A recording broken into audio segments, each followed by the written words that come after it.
Hello, আমি আপনাদের মধ্যে আবার এসে গেছি। বীর একটা ছোট্ট গল্প শুরু করি। একটু মনোযোগ সহকারে শুনবেন। একবার ঠিক ঝড় বৃষ্টি উঠেছে। দুটো ব্যাঙ রাস্তা দিয়ে যাচ্ছে।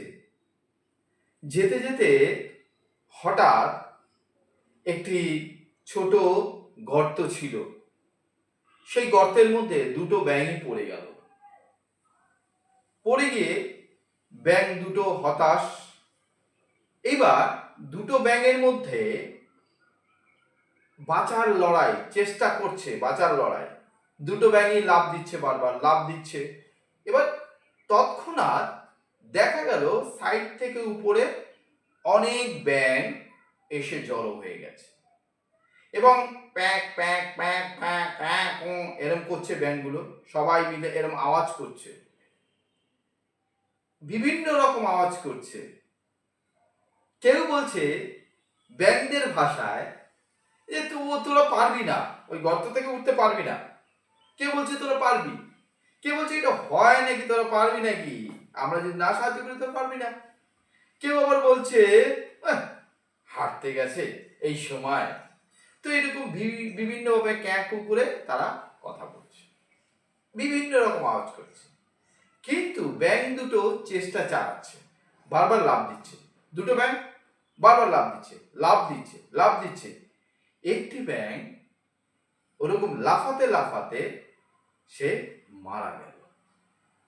দ্বিতীয় ব্যাঙটি লাফ দিচ্ছে, লাফ দিচ্ছে, হঠাৎ করে লাফ দিয়ে একদম গর্তের উপরে উঠে গেল। উঠে গিয়ে সে হাঁটা শুরু করল এবং যে ব্যাঙগুলো উপরে ছিল সে ব্যাঙগুলো ওই ব্যাঙটার পিছন পিছন পিছন পিছন যাচ্ছিল। যেতে যেতে বললে, হ্যাঁ রে তুই কি করে পারলি, হ্যাঁ রে তুই কি করে পারলি এইখান থেকে উঠে যেতে। তো ব্যাঙটার পিছন দিকে তাকাচ্ছে না। ব্যাংকে যেতে যেতে ওরাও পিছন পিছন যাচ্ছে। যেতে যেতে বলে, হ্যাঁ রে কি করে পারলি, তোকে তো এরকম সবাই বলা বলি করছিল পারবি না, পারবি না। তখন ব্যাংকটা পিছন দিকে একবার তাকিয়ে বলল, এর ইশারা দিয়ে বলল, অর্থাৎ ব্যাংকটি কানে শুনতে পেত না, তার জন্যই সে কি করলো, বারবার চেষ্টা করে লাফাতে লাফাতে একবার উঠে গেল। তার মনের জোর, মনের চেষ্টা, মনের দৃঢ়তা, মনের বিশ্বাস, সে লাফ দিয়ে উঠে গেল উপরে। আরেকটি বিষয় এখানে আপনারা লক্ষ্য করেছেন যে সে কানে শুনতে পায় না, তার জন্য কি করলো, কারোর কথা সে শুনতে পায়নি।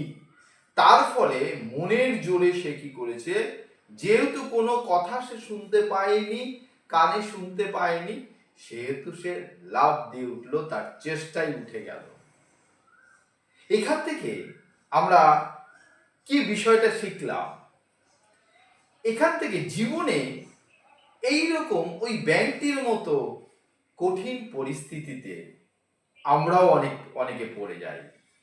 কিন্তু পড়ে গিয়ে কি করি, বিভিন্ন মানুষের বিভিন্ন রকম মন্তব্য আমাদের কানে আসে, বিভিন্ন রকম মন্তব্য আমাদের কানে আসতে শুরু করে।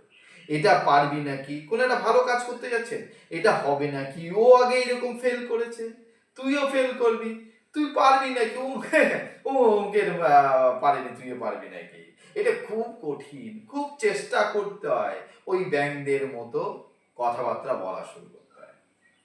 কিন্তু একটা বিষয় আপনারা লক্ষ্য রাখবেন, সকলেই আপনার নিজের বিশ্বাস, মনের বিশ্বাস, দৃঢ়তা যদি থাকে, তাহলে ওই কথাগুলোকে ঝেড়ে ফেলে দেবেন, শুনবেন না।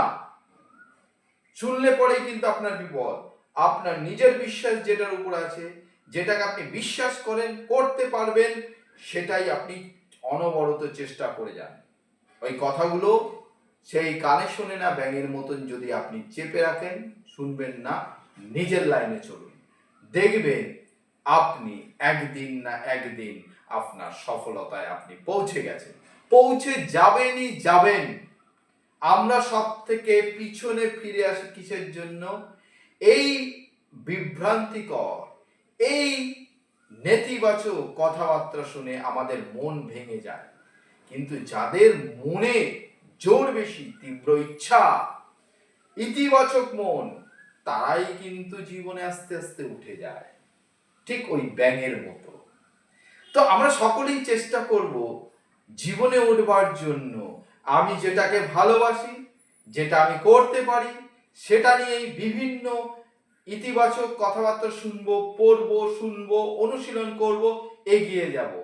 তাহলে জীবনের উন্নতির পথ খুবই সুন্দরভাবে এগিয়ে যাবে। তো আসুন আমরা সকলেই পজিটিভ মাইন্ডে, আমি সবসময় বলি মাইন্ড পজিটিভ আর লাইফ পজিটিভ, সংশয়হীন সফল মানুষদের জন্য যেটা দিলাম একটি ছোট্ট টিপস, এই টিপস নিয়ে এগিয়ে চলুন এবং দেখবেন জীবন উন্নতি হবেই হবে।